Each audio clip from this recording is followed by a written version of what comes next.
Bray, who is an anti-government protester who became known for loudly shouting "Stop Brexit" outside Parliament following the EU referendum, has had his equipment confiscated by police today.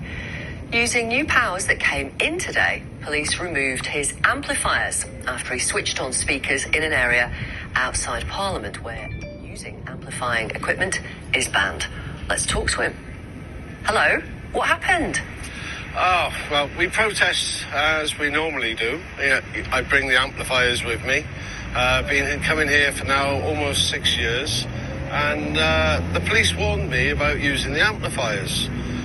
And I said, look, we're a protest. We're about being seen and being heard. But the problem we got, this government does not want any dissent. They don't want to see people standing up and speaking up for themselves. So, have you actually broken any laws? As far as I am concerned, I haven't broken any laws, but I did ask them about getting the amplifiers back, and they said I'm being summoned to court and they're being held for evidence. Right. So, were you arrested? I wasn't formally arrested, no. But this is the confusing part for me, but I think it's a similar process. Right. Have you been charged with anything? They haven't actually read any charges to me either, no. Okay. But what they were saying to me is basically under the new laws, they've changed the areas where amplification is allowed. Mm-hmm. And where I was today, which is the island up by Parliament, they're saying that is now part of the new area. And what do you think of that? I think we're heading down a path of fascism in this country. I hate to use the F word, but we certainly are. I mean, you can use the amplifiers, but just not in that bit, it sounds like. Not really. Any noise. I mean, today, even wherever I went, I had a team of officers following me. How many? 8 at one point, and then towards the end of the day, it was down to 2.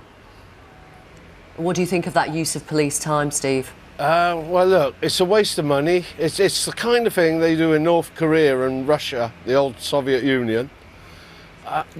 We're heading down a very dangerous path, and I think whatever people protest, you know, we don't have to agree with each other, but what we can agree on, we have a basic human right, which is the right to protest.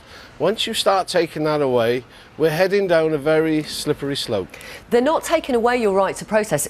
That's my understanding anyway. It's just you're just apparently a bit too noisy. The protest is all about sound and vision. If they want us to stand there with our arms folded, nobody will know anything. You know, this is dissent. Government needs to be held to account, and that's what we do in our own way. So they've got your amplifiers. So until you get them back, or until someone donates you some new equipment, I mean, would you, if you got some new amplifiers, would you do it again? Look, I can't possibly say what I'm bringing tomorrow. But let's just say it's not going to be quiet. Okay.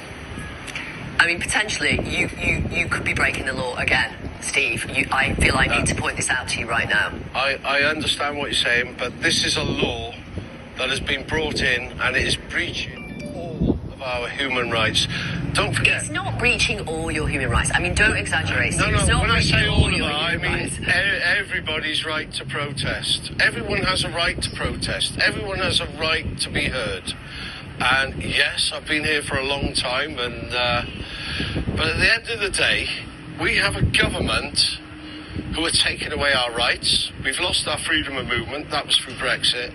Now they're attacking other rights, and they're pointing out the European Court of Human Rights. They're making them out to be rogues. So everyone goes, yeah, great, let's do away with the European Court of Human Rights. Well, the government's not saying it's going to pull out of the European Convention on Human Rights, which is... Yes, they're coming very close to it. Well, they haven't... No, I heard Dominic Raab on the radio last week saying they weren't going to pull out of the European Convention on Human Rights. I can't possibly comment on Dominic Raab. Okay. So, without giving too much away, you reckon that your loud protests might continue? 100%. I can't give too much away, though. Okay. Right. Take care, Steve. Thank you very much for talking to us. Thank you so much, Victoria. It's a pleasure. Thank you. Thanks. Steve Bray.